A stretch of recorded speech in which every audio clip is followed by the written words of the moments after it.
This is the first time I celebrate Mass without a deacon in 5.5 years. Feels a little strange, you know. But Deacon Bill is settled into his house over in Florida, and he and his wife are doing very well, and they wish you all a very happy New Year. We were in touch earlier today. There's a phrase in today's gospel that always strikes me, and I guess it's one that, because I'm not a parent, even though I've helped raise a lot of kids, none of them have been physically my own, but those of you who are parents, in particular those of you who are moms, might connect with this. And Mary pondered all these things in her heart.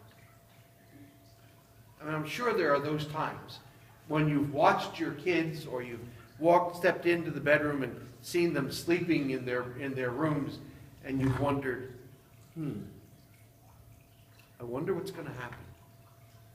Or those of you that are grandparents have wondered maybe the same thing. It might be on the day that you received them as a child, as an infant, you know? Or it might be on the day that they were married. Or on the day that their first communion. Or on days when you were just sitting around and somebody said, congratulations, you've raised a wonderful child. And you thought of all the times and all the reasons why, yeah, not so much, you know. But I think there are many ways that we can learn from Mary. And there have been many homilies preached about it. But I think today, as we're about to start a new year, this is something that we can definitely learn from the example of Mary. As these people came and said strange things about her child, about angels appearing to them, about visions of what's going to happen, and about how lucky you are to be having this child, she didn't argue with them. She didn't laugh at them. She didn't do any of those things. Rather, she pondered it in her heart. How often, whether it be with our children or our families, how often with events in the world around us, do we jump to reaction rather than reflecting?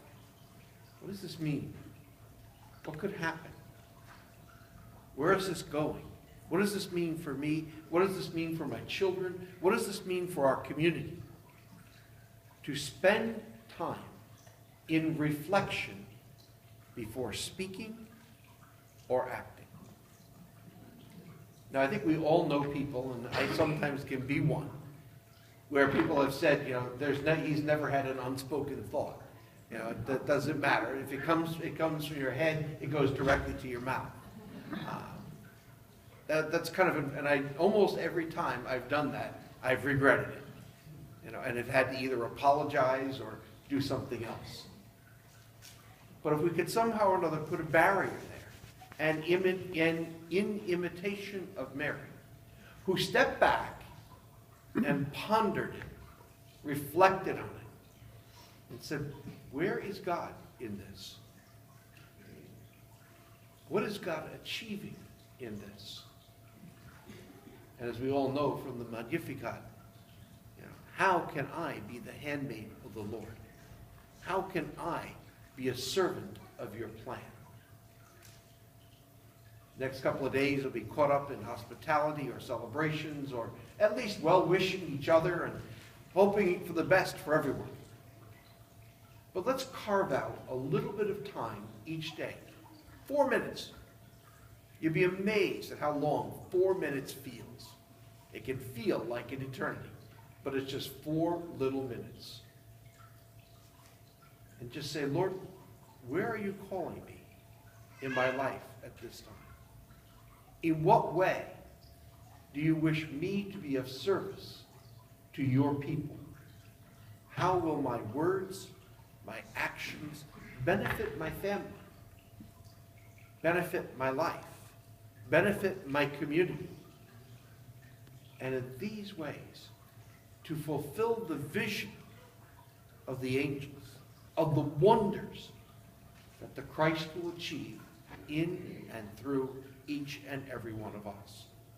Because you and I share, through our baptism, and our participation in the Eucharist, we share in the grace and the life of the living God. God is active in our world. We don't just sit back and wait for it to fall on us. Our job is to reflect on it, to ponder it, and then in that, be led to new action. Happy New Year.